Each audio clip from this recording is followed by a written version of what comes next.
Teka lang. Magandang hapon mga kababayan. Dalawa yan, o kabila, ano, ayun pa, o, tsaka dito sa kanan.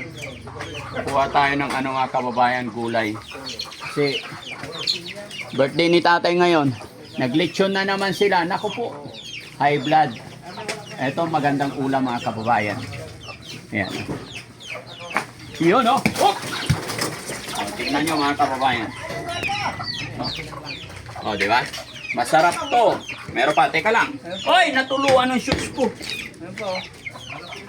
Huwag kang tumutok dyan sa ano, tumapad dyan sa pinagkalawitan mo. Ay, sa kanan.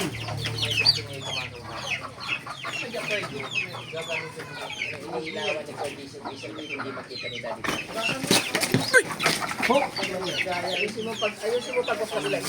oh, zero. Ayan. Dalawa na. Pagpasukan to kayo ng nanay ta. Okay na. Ang liit pa yan, kinukuha nyo na. Ha? Ang liit pa. Hindi pwede na yan. Hindi. Ganito. Maliliit pa eh. Dalawa yun, dalawa. Ay, paano to? Mababaw. Uy. Mataas, hindi kaya. Kaya. Maiksi. Yung ano, yung hindi gayang upuan. Yung, Galang. yung pagpatungay mo yung dalawa. Dapat may papaya yan. Ito? Pwede to? Uy! Tay, Ay, hindi pa pwede yan. hindi, may laman na yan. Sa tingin nyo mga kababayan, may laman na ba to? Hindi na sa atin. Ay, hindi sa atin to? Ang delikato. Baka pagalitan tayo. Ito, akala ko sa atin to. Lagot ka dyan. Kabilang bakod na yan eh. Ha? Kabilang bakod pala yan. Baka madilim. Ika lang, paano kaya? Panghalo yung bulig eh. Tama, labi mo. Partner niyang bulig. Bulig, no? Ano to? Teka. Hindi masarap pang gulay yan. Yan ba yung butuan? Ha? Papabarangay ka dyan kasi kinuha mo yun sa akin. Ganyan tayo, matuluan ka. Yung to. Hindi, okay na to. Ayun pala. Ay dapat pala putulin na lang yung talbos para hindi na humaba. Oo. Magsalumpa pa. Akala, dita. Yan, yan. Tirahin mo dyan.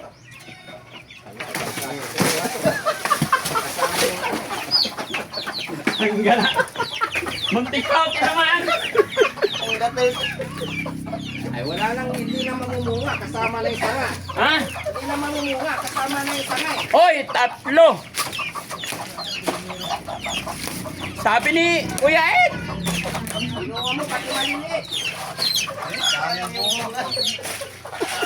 Hindi maganda yan. Masarap yan. Oh, masarap to, hindi nababalatan. Oo, ganyan. Eh, sabi ni tatay, dyan. Eh, sino susundin natin? Dito yung matanda. Wala kasama pati sanga. Paano mo babalatan yan? Wala nang tira. Ha? Hindi, may purpose yan. Gawin mong mic. Hindi. Pwede na to isahog, ganyan na. Oo. Eh, mga kababayan. Kaway-kaway, taas kamay. Sinong nakakaalam ng gulay na to? No? Oh. Ayan o, dami. Yan. Mas masarap to kaysa lechon. Wala, magagalit yung may-ari niya. Pati maliliit. Tinitas nyo. Hindi, minsan lang po. Okay. Hindi na mamumunga kasama na sanga eh. Nanguha na. Dapat ikaw ang unang timikim. Ikaw ang unang timikim. Oh, yan. Ang ina ang swerte mo ah. O na kayo.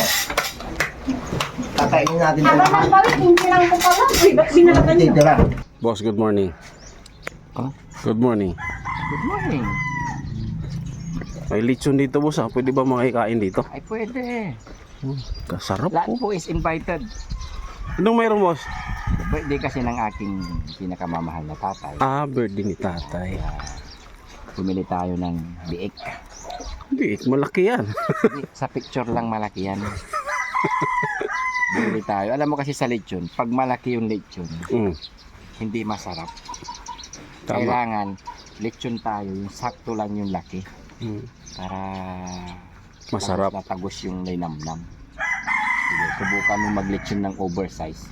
Hindi na naluluto, no? Subukan mo rin maglechon ng regular size. Yung maliit lang. Mm. Kung saan yung malinamnam talaga. Dito ka sa maliit. Masarap talaga pa. Mga ilang kilo yan kung tutusin, boss? Ang Dapat pinakamaganda kasi dapat 15 kilos. 15 kilos pababa. O, 15 to 20 lang ang regular size ng lechon talaga.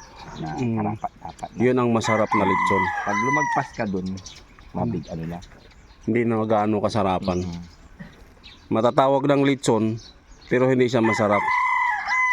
Pwede pang ano. Tawag ito. Lagyan mo ng Mang Tomas. Lechon paksiw na yun, boss. Kasi nga karamihan sa mga ganun, di ba?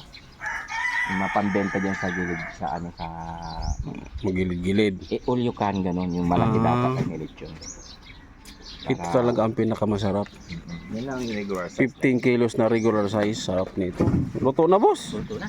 Luto na. Tika lang. Oh, tingnan. Tikman mo. Tingnan. Luto na ba to, pare Koy? Ha? Tayo nang nauna dito namumulak ba yung petenga niya, namumulaklak.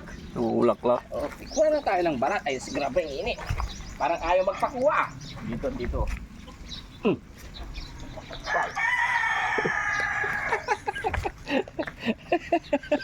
Nanguha na. Dapat ikaw ang unang tumikim. Ikaw ang unang tumikim. Yan. Yan ang swerte mo. Tayo lang nauna. Baka pagalitan tayo dito ni Daddy Frankie. Ang sarap nga, boss. Masarap. Tikman mo ulit, boss. Mahirap kumuha. Mainit eh. Blyce. Blyce. Wag na. Ito.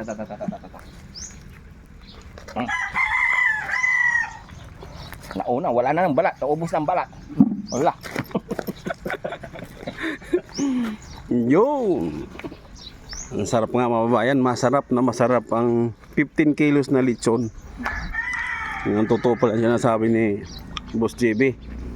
Kapag 15 kilos na baboy pababa, yun ang pinakamasarap na lechon. Lumalabas yung lasang lechon.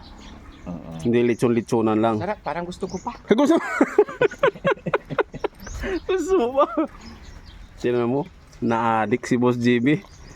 Na-addict sa lechon. Sipin nyo yan. Huwag nating ugaliin maging mahilig sa lechon. Ay, oo. Kasi tayo is may edad na or sa mga senior citizen.